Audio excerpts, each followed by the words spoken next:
डर और रहस्य से मिलकर बनी कहानी में आप सभी का स्वागत है। मित्रों, मेरा नाम अंशुल है और मैं उदयपुर का रहने वाला हूँ। आज मैं आपको मेरे साथ घटे सच्ची घटना से अवगत कराना चाहता हूँ। ये बात आज से 2 साल पहले की है। मैंने एक सरकारी परीक्षा का फॉर्म भरा था और मेरा परीक्षा केंद्र जयपुर आया था। किस्मत से मेरे 2 दोस्तों का केंद्र भी जयपुर ही आया था। हालांकि परीक्षा केंद्र अलग अलग जगह पर थे। अब हम तीनों दोस्तों ने जयपुर जाने के प्लान के बारे में सोचने लगे। परीक्षा का दिन रविवार था और हम सबको शनिवार को ही निकलना था। हम दोस्तों ने सोचा कि अगर हम शनिवार को ही चले जाएंगे तो हमें रात को किसी हॉस्टल में रुकना पड़ेगा और उसका कोई मतलब नहीं होगा। तो मेरे दोस्त पीयूष के पास कार थी और उसने कार में जाने की बात कही। हमने सोचा ये ज़्यादा बेहतर रहेगा, कार में सफ़र भी आसान होगा और अगले दिन जयपुर भी घूम लेंगे। अब हम तीनों दोस्त शनिवार शाम को खाना खाकर पीयूष के घर पहुंच गए। हम तीनों ने सोचा यहाँ से रात को 11 बजे निकलेंगे और सुबह 5 से 6 बजे तक पहुंच जाएंगे और हमारी परीक्षा का समय सुबह 9 बजे था। अब हम तीनों 11 बजे उदयपुर से रवाना हो गए। हम स्टूडेंट की परीक्षा तो एक बहाना था, लेकिन हमको तो जयपुर घूमना था। हमने कार में म्यूज़िक चलाना शुरू किया और बातें करते हुए जा रहे थे।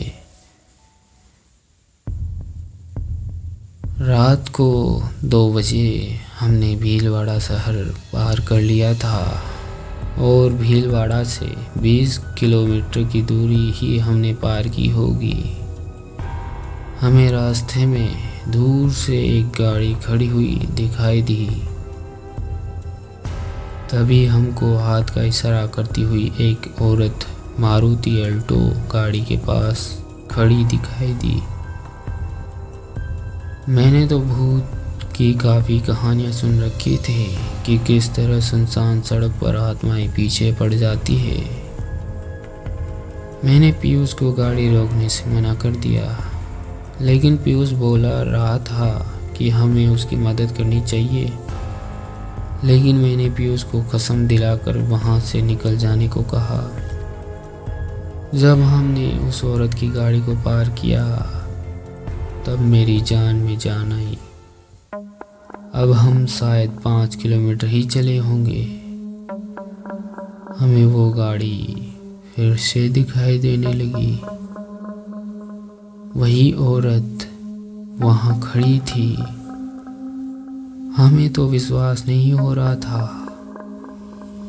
और हमारे डर के मारे पसीने छूट रहे थे कि आज ये आत्मा हमको मार कर ही छोड़ेगी।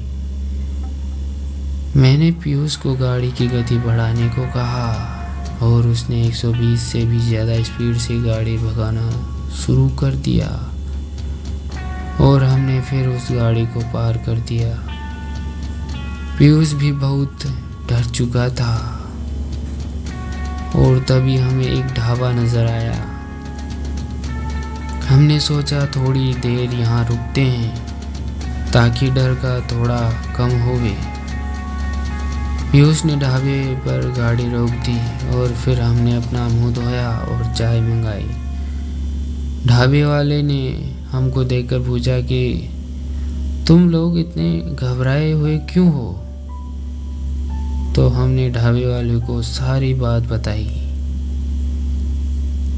ढाबे वाला मंद मंद मुस्काया और बोला,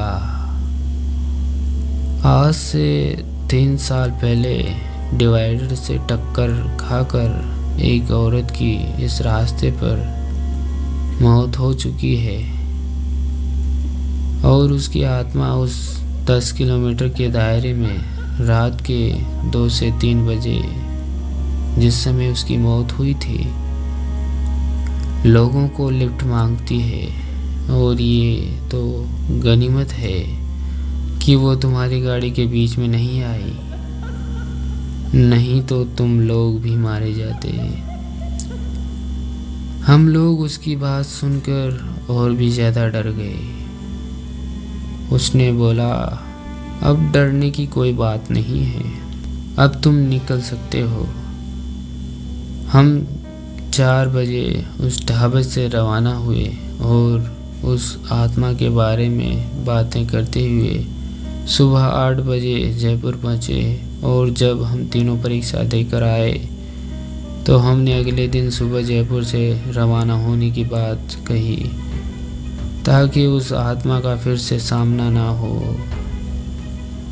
तो दोस्तों, आपने भी कभी किसी हाईवे पर ऐसे किसी आत्मा से सामना किया? तो अपने अनुभव हमें कमेंट में ज़रूर बताएं। तो दोस्तों, आपको ये डर और रहस्य से मिलकर बनी कहानी कैसी लगी? अच्छी लगी तो लाइक शेयर सब्सक्राइब ज़रूर करें।